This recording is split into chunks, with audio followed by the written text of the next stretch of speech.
The time is 11:22 Jerusalem time.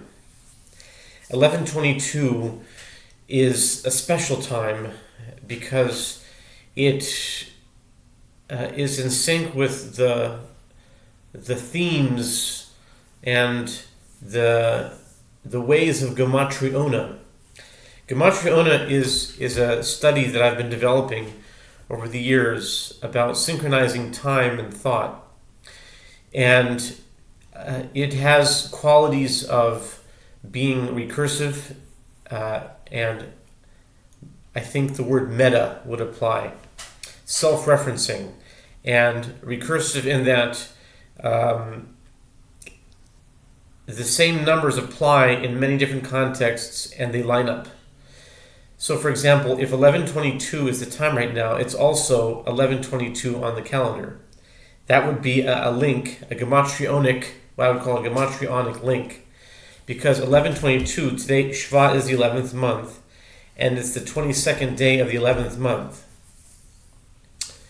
And the purpose and the function of this gematrionic aligning, and the alignments don't just go up from the time to the calendar. It goes many different alignments.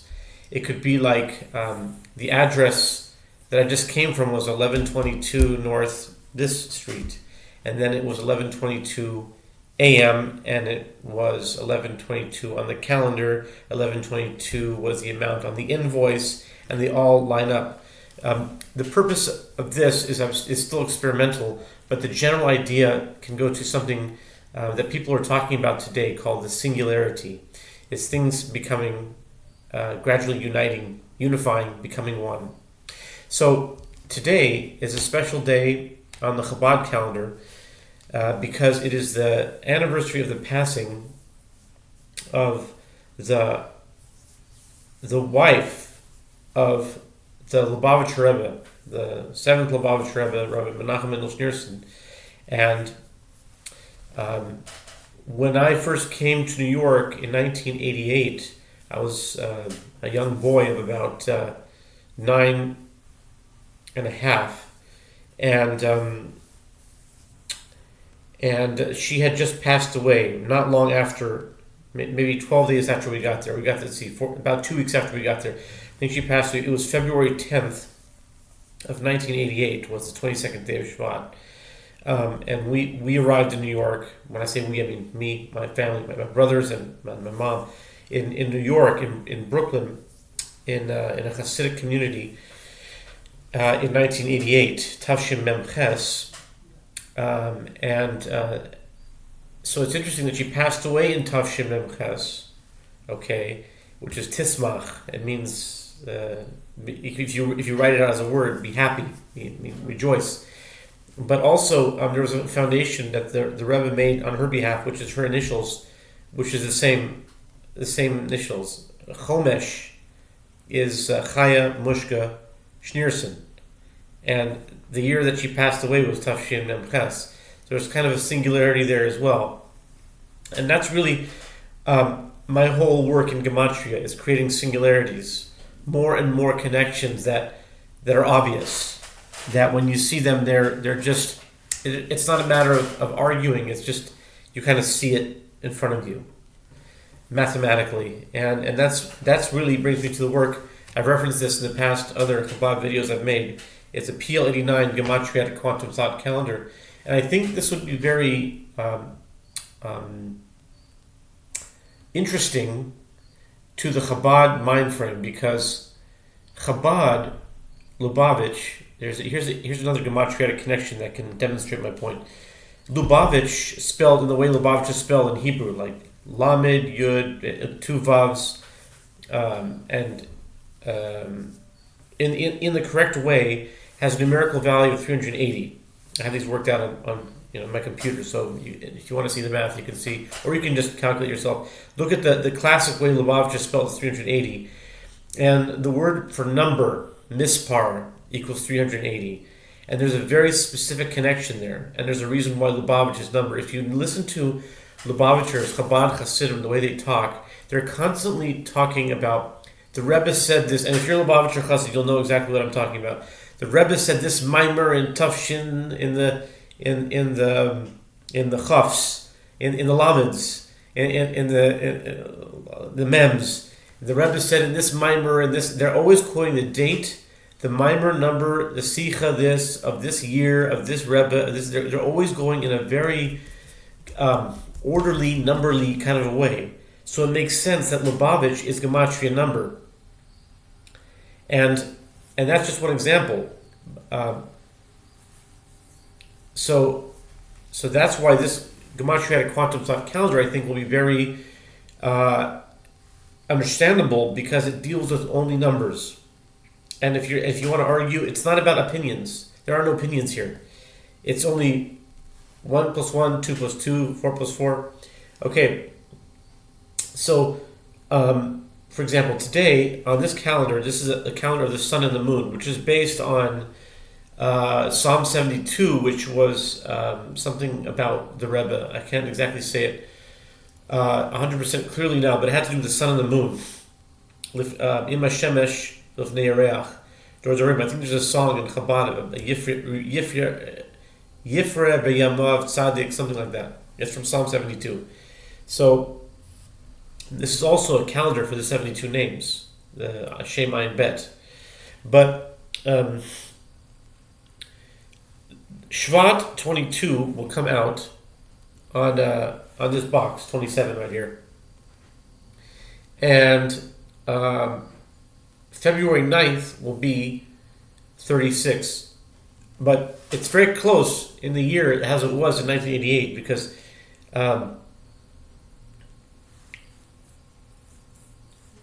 it was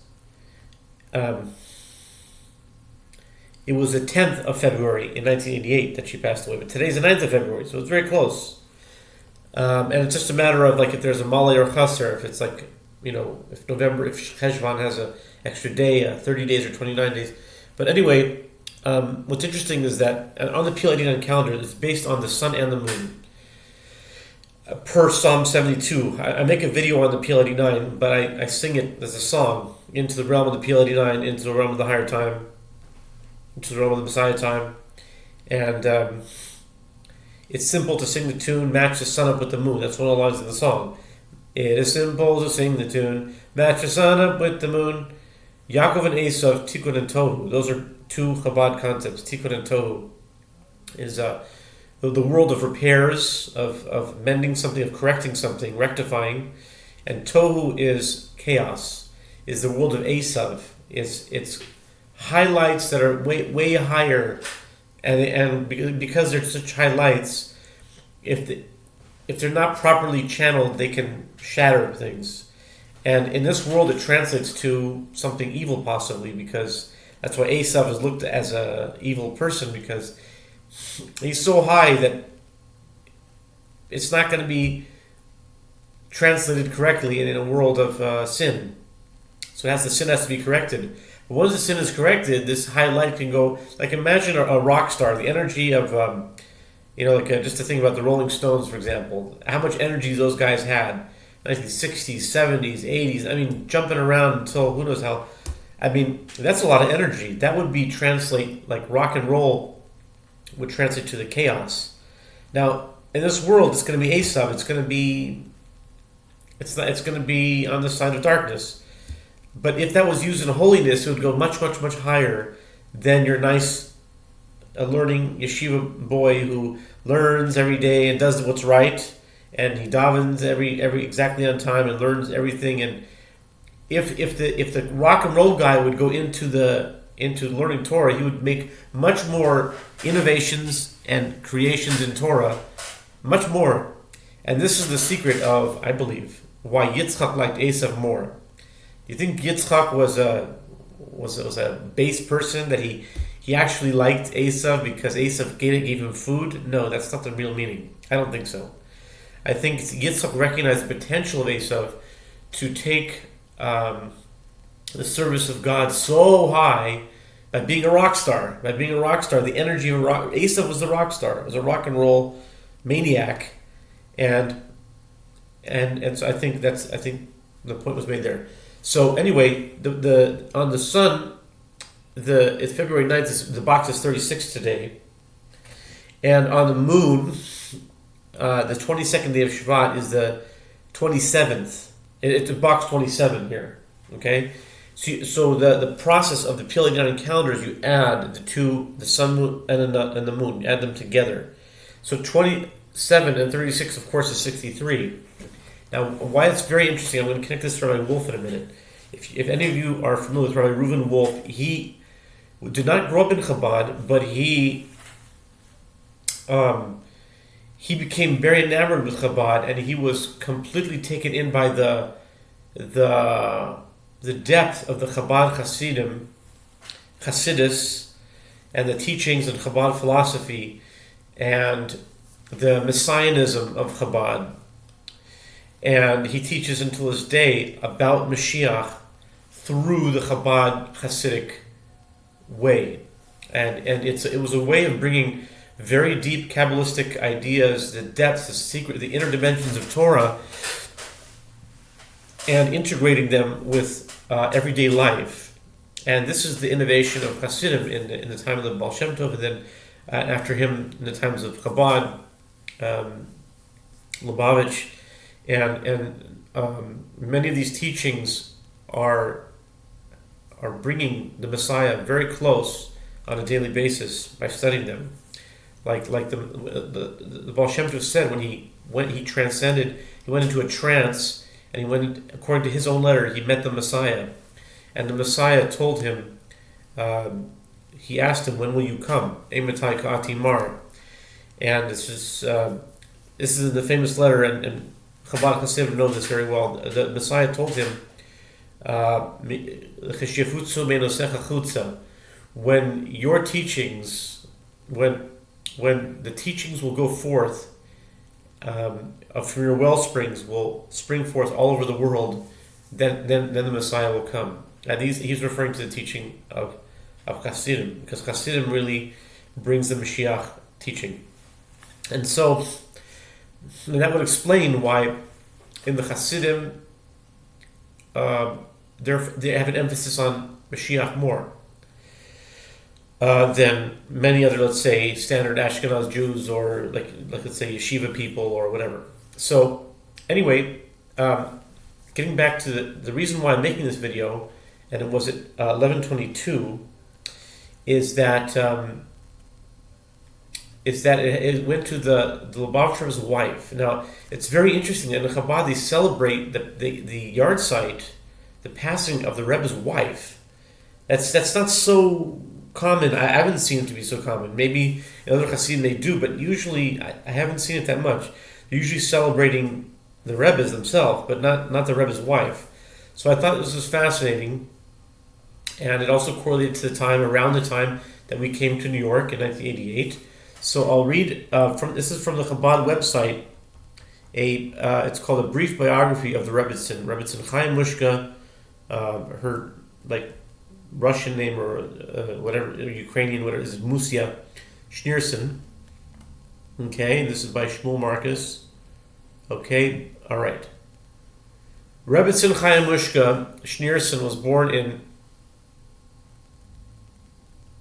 Babinovich, okay, near the Russian city of Lubavitch on Shabbat, on Saturday. Sabbath is 25th of Adar in 1901. Oh, interesting. So she's actually a year older than Lubavitch. Very interesting. In 1901, she was the second, I think it was March 16th, actually. I think so. She was, if I'm not mistaken, I could be mistaken, so don't quote me on that. But 25th of Adar on the Hebrew calendar. Okay, she was the second of three daughters of the sixth Lubavitch Rebbe, Rabbi Yosef Yitzchak, and his wife, Rebbetzin Nachama Dina Schneerson. What I find interesting is that her name Schneerson and the Rebbe's name Schneerson, they were the same name, and they got married. They were not related. They had the same name.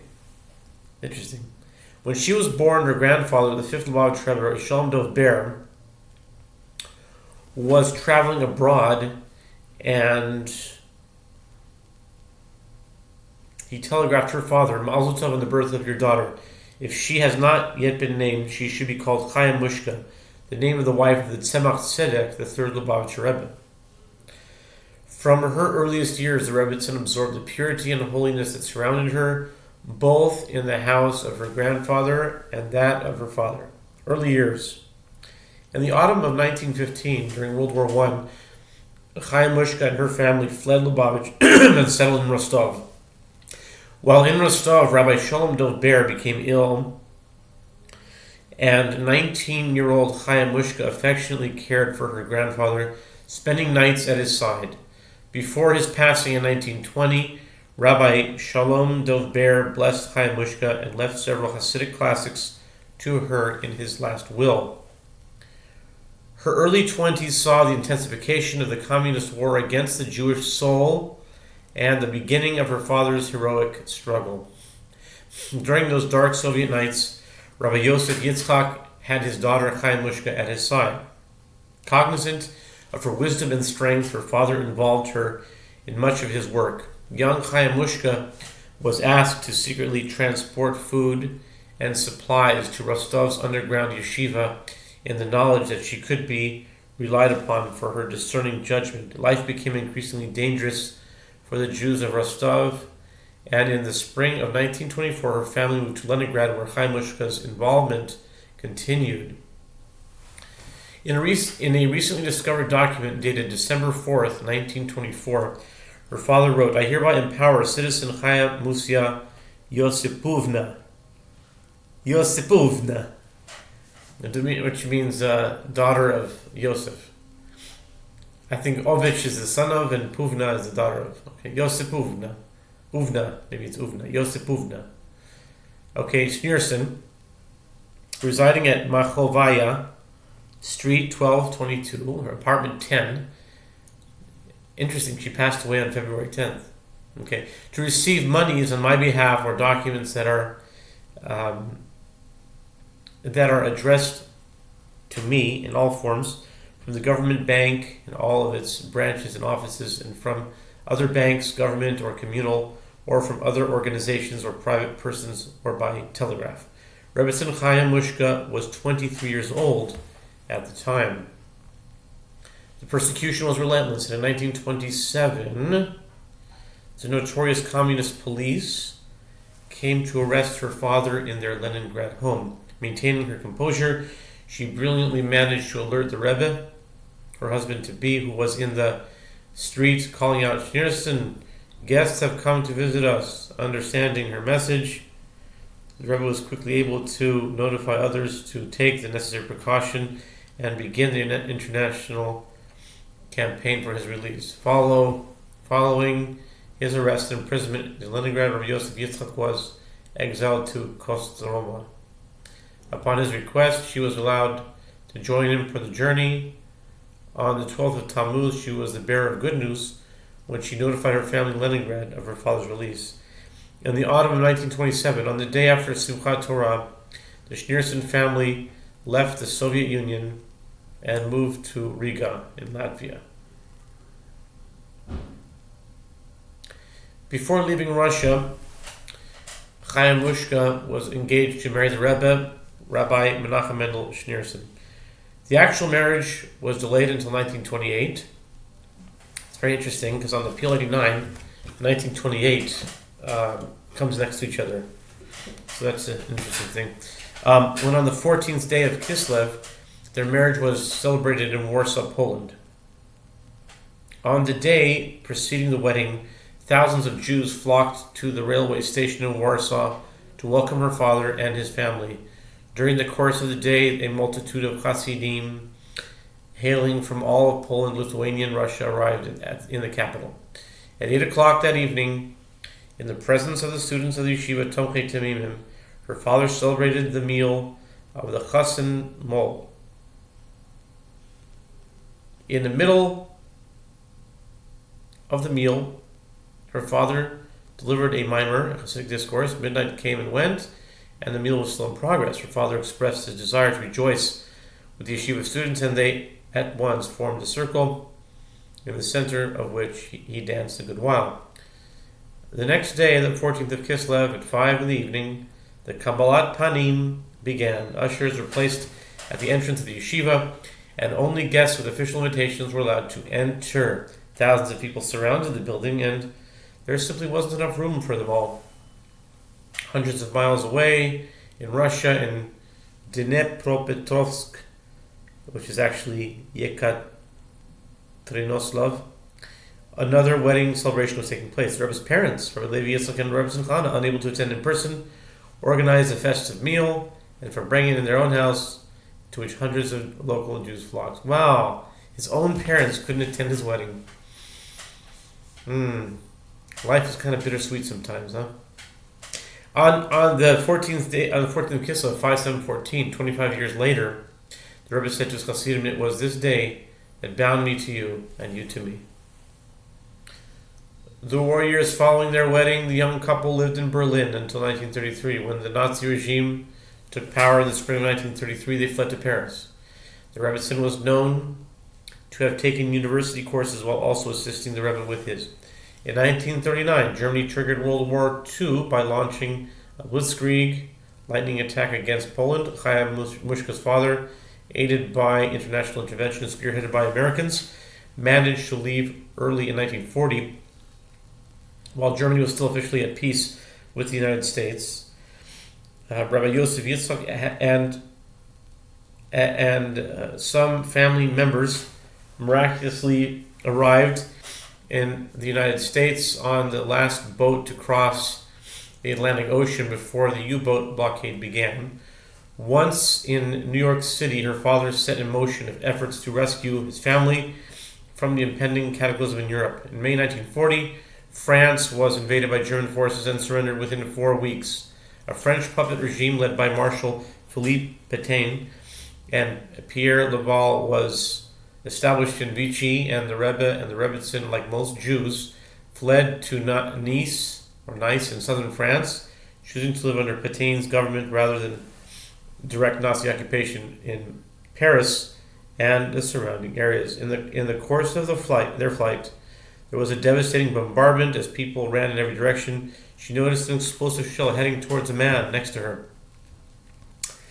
Quickly pushing him to the ground, the Rebbetzin saved the man's life. Recounting this story, the Rebbetzin characteristically said, "True, I saved his life, but for pushing a Jew, one must do tshuva."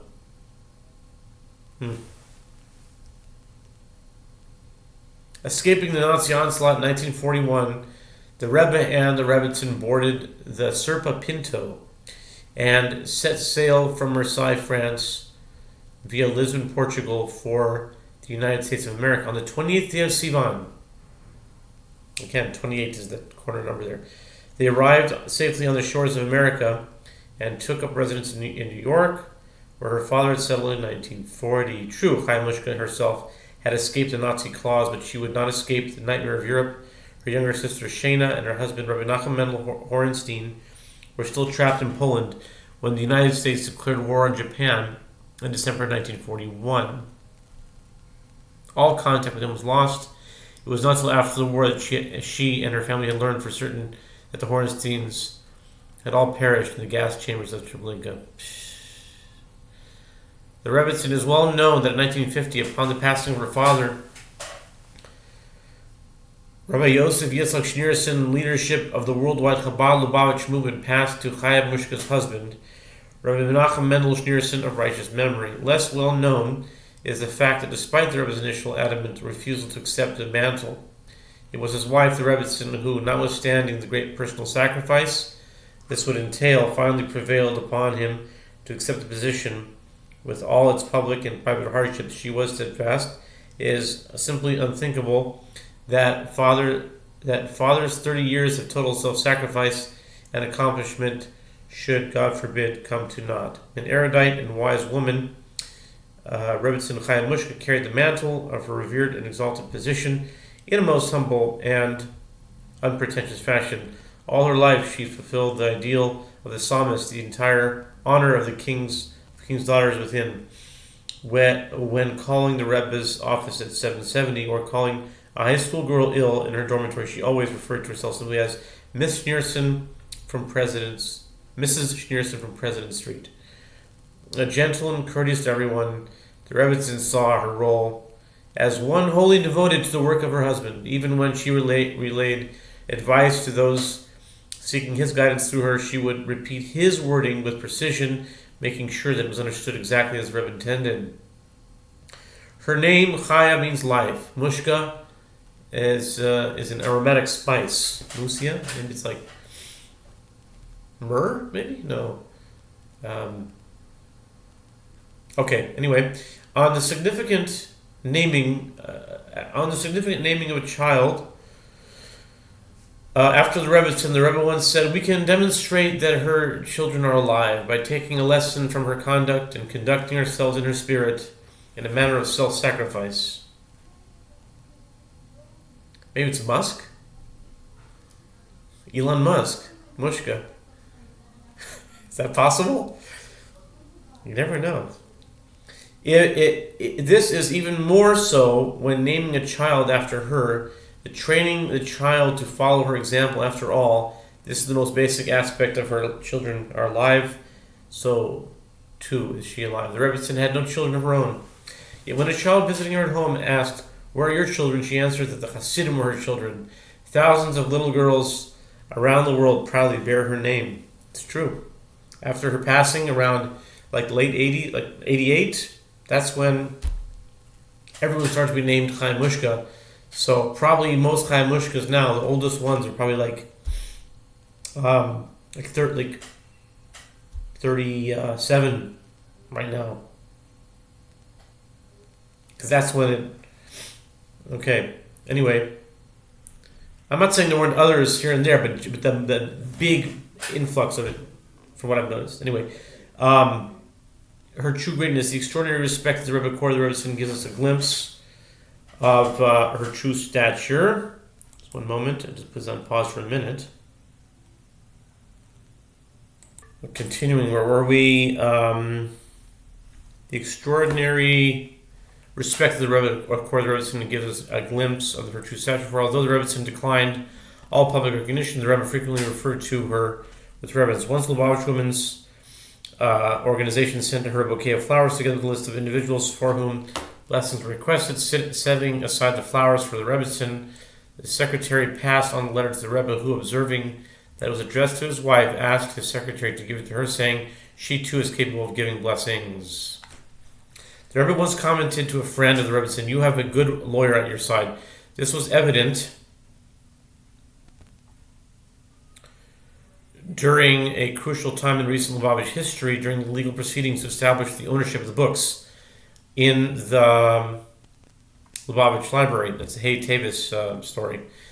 When the defendant's attorney asked her, "To whom did the books belong?" the Rebbetzin famously answered, "My father himself, everything he had, including the books, belonged to the Hasidim." Her words, spoken with such sincerity and conviction, with all the bearing it had on her own life, made a profound impression upon the judge and helped to sway the judgment in favor of a good Hasidic Chabad. The Rebbetzin passed away on Wednesday, that's 22nd day of Shevat, in 1988, Tafshin Mem Ches. It was February 10th of 1988. After a brief illness, her burial took place a few hours afterwards at the Chabad Cemetery in Queens, New York. Shortly before her passing, Rebbetzin Chaya Mushka requested a glass of water. After reciting the blessing, by whose word all things come into being, she returned her soul to her Maker. In a farewell to a true queen, the funeral procession was 15,000 strong, led by an official police motorcade. She was interred next to her grandmother, Rebbetzin Schneerson, and near her father, Rabbi Yosef Yitzchak. The Rebbe pointed out that Rabbi Yosef Yitzchak passed away in Shevat, as did his grandmother, Rebbetzin Rivka, his mother, Rebbetzin Schneerson, and his daughter, Rebbetzin Chaya Mushka. Wow. They all passed away in Shevat. Oh, I forgot to say this. I'm going back to this PL89. 36 and 27 is 63, and 63 equals 11, and 11 is a big thing in by the Lubavitch Rebbe. That's what I want to say. Her legacy: after the afternoon following the funeral, the Rebbe called his secretary Yehuda Krinsky, and among other things, instructed him to establish as quickly as possible a tzedakah fund to be named the Rebbetzin of the righteous memory. before the Shiva Karen Chomesh. It's Chomesh, that was acronym, right? Schneerson. At Lubavitch World Headquarters, which continually serves as a variety of needy causes, primarily women's social and educational purposes. During the following years, the Rebbe distributed significant sums of this fund to both institutions for women as well as individual women in need of help all over the world. Sunday, the 24th of Adar, 1988, was marked by laying of the cornerstone of the campus Chomesh in memory of the Rebbetzin near conclusion of the momentous event. The Rebbe himself suddenly arrived. From the car window, the Rebbe handed Rabbi Avram Shem Tov $470. That's Chaya Mushka, that's Gemashia Chaya Mushka, saying, I am on the way to the Ohel, and I shall visit her resting place as well. Tonight is her birthday, and this sum is my participation in the participation of this new edifice. May her memory be a blessing. 22 Shevat, 5786.